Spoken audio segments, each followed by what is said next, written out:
today what we're going to do is talk about possible scenarios for how a civil war could start, whether it's by accident, political incompetence, or by domestic or foreign actors intervening. Over the last couple of weeks, I got a lot of requests to talk about how things could kick off and start. So what I'll do is go ahead and talk about those, because the groups and individuals that would actually do this already know these things. Some of them they've done in foreign countries in the past, so this is all known by them. So we're not helping them out. So what we want to talk about first is how the Civil War could kick off accidentally. Now, right now, we have law enforcement separating different groups of protesters. So what could happen in the future when we have these groups in close proximity? If we have accidental discharges, and the more of these that happen, the more likely this scenario is. Once somebody not affiliated with that group is hit, then people will respond to that, and that could actually accelerate into a firefight in an urban situation, and it could become a mass casualty event. That would give an opportunity for authorities to crack down and intervene. The second scenario that would kind of be accidental or a false flag, you could have politicians in a jurisdiction that have gotten sick of all the protests, the damage, the economic damage it's done, the fact that these protests are bankrupting cities. So when you look at that, what could happen is these politicians could decide that they're going to withdraw law enforcement from in between these entities and let them actually meet each other and devolve into conflict. And this would give them the opportunity to crack down on everybody. Now, the miscalculation here is they think they could control this chaos. There'd be limited casualties, and then they could use it as a pretext. The more likely outcome is it would turn into a major firefight, and it'd be a mass casualty event. The third scenario is one that is, I believe, the most likely. You could have third-party political actors that originate from the United States, or you could have third-party actors such as China, Russia, or Middle Eastern countries that decide they're going to intervene in the chaos. And what they would do is create conflict between these groups that are protesting.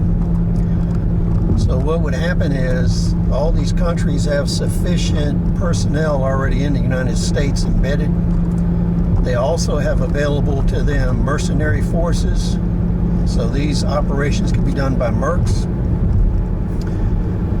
So this could be similar to the scenario that worked in Belarus, Russia, and Ukraine, where you utilize snipers.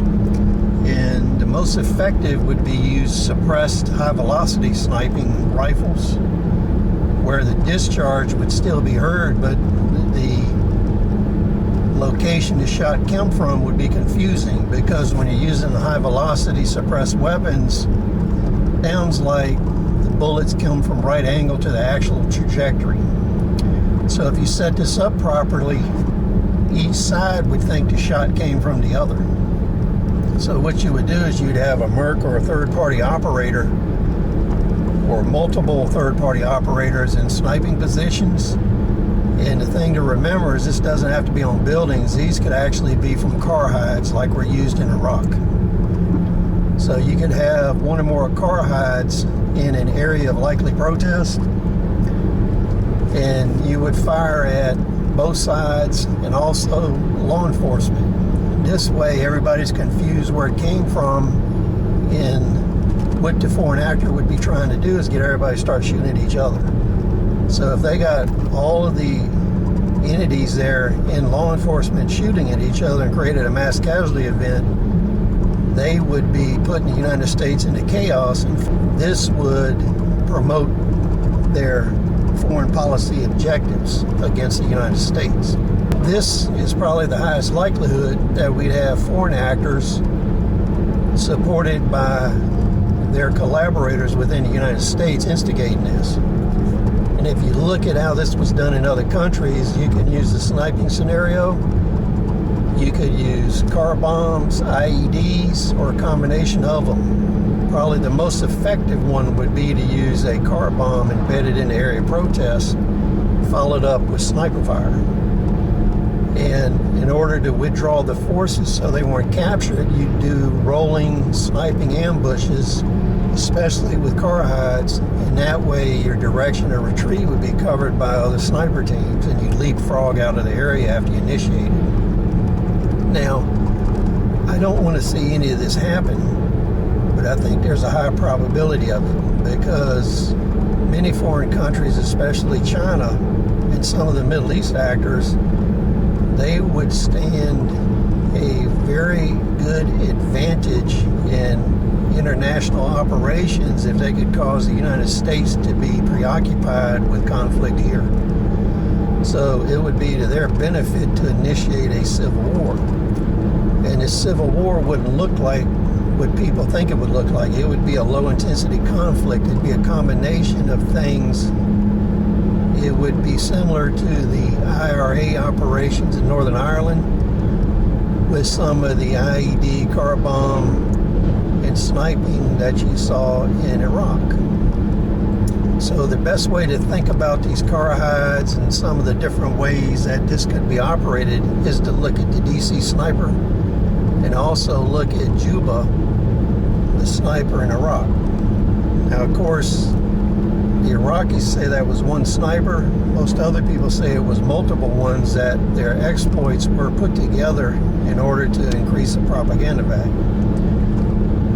So if you look at the videos that Canadian Prepper, Black Scout Survival, Bear Independent have been putting out, and then you take these scenarios I've talked about and you put them together, you can see how a civil war could easily be started by actors other than the two sides that are protesting. So you need to keep this in mind. The best thing to do is stay out of these areas and stay away from these groups, so you're not there if it happens. And as a tip, these are the kind of things you need to look for if you're in the areas as a security concern. So please rate, subscribe, share your thoughts, and we'll see you on the next video.